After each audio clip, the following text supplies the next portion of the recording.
Well, I got a new video card to complete my build of my gaming computer. What I've been running before, the 4550, is just a kind of a temporary card until I get a new one with balls. So I got this for $140 at Best Buy. It's on sale.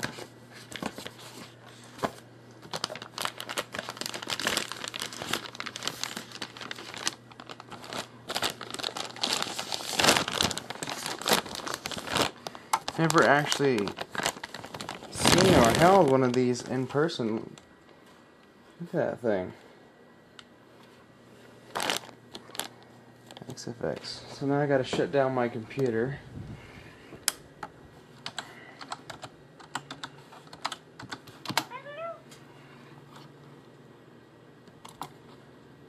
And then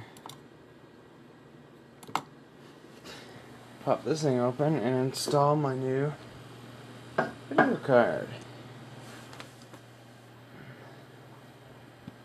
So the old one is out, and I got the new one in, and I'm installing the drivers for it.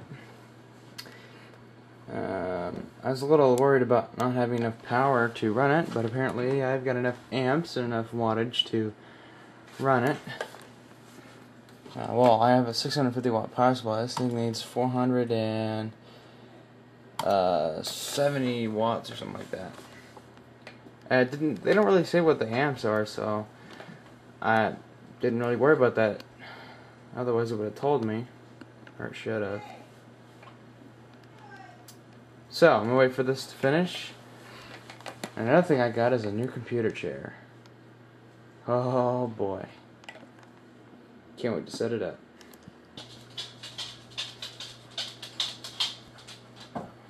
Oh God, not you again. Come on. Well, turns out, yep, I got plenty of power to run the video card. And the video card has plenty of power to run all my games on high settings. I got GTA 4 on fairly ultra high settings. The view distance detail, whatever, I have at like 50. I keep it there. I mean, it doesn't really make a difference when I turn it up. I just like to keep it at 50, just cause. Far Cry 2 is on 1600 by 900 resolution, well, same as GTA 4.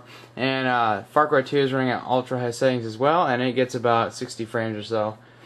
GTA 4, I think, I don't know what the average is. I have to run a benchmark, but I know it gets a really good frame rate. It's about, the lowest I've seen was 15, but that was in a high density area, where this thing would lag really bad. It would get to about 8 frames per second, and then one area that gets about 15.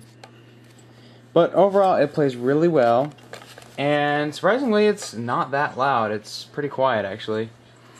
I'm kind of curious how loud the fan would be. It usually hovers around, like, I think it's like, I don't know what speed it runs at. Probably like that much. So that's what it sounds like at 100%.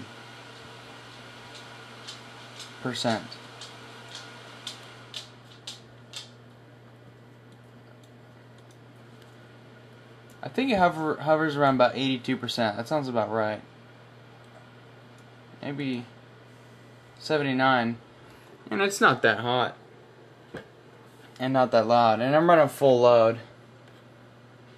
I'll let it do auto.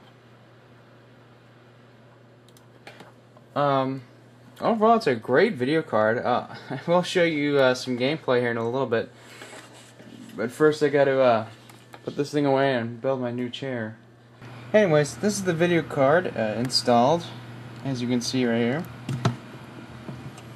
And I actually had plenty of room. In fact, this is just perfect though, because it would have any longer, and I would have had some problems with the wiring right here. But this is perfect size for this case.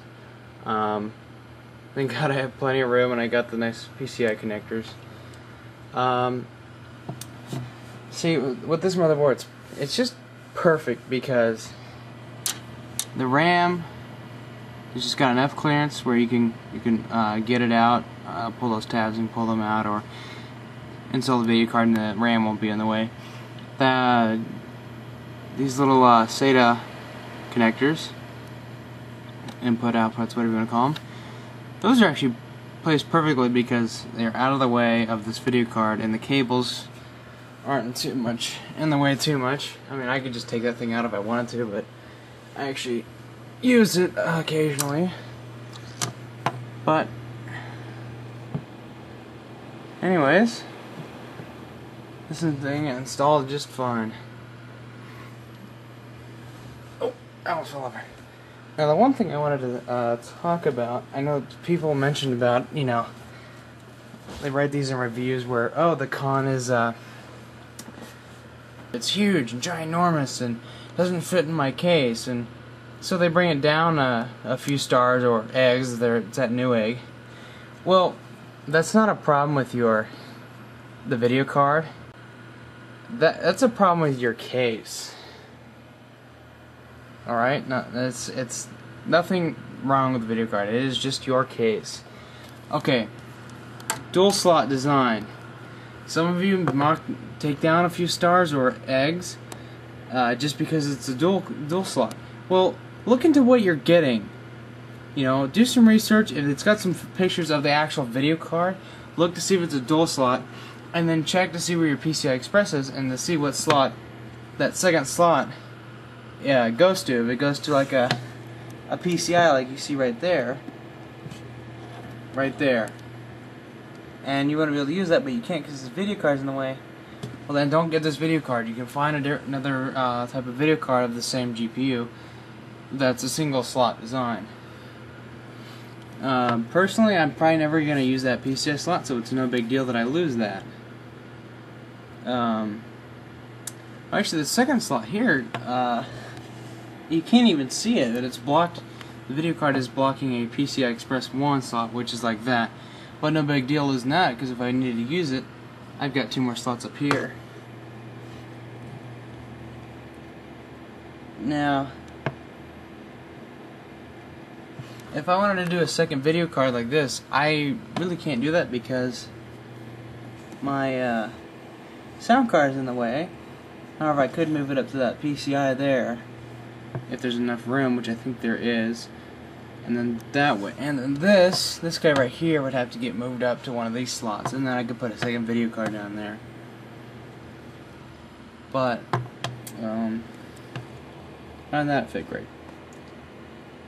And surprisingly, this doesn't run as hot as I thought it would be. I was expecting it, you know, to be warm, but it's not that bad. Not as bad as other people have said it would be. Now let's hear how loud this thing really is with the case open. See, right now it's running at 40 degrees Celsius, idle temp. That's what my 4550 was running at like 39 to 40 degrees Celsius.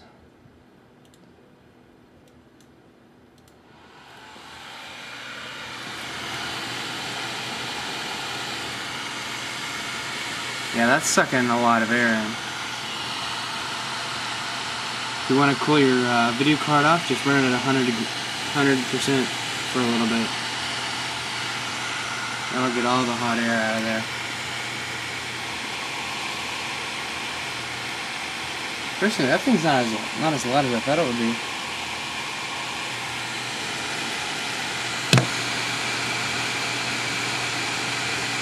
I mean, you know, you can hear it, but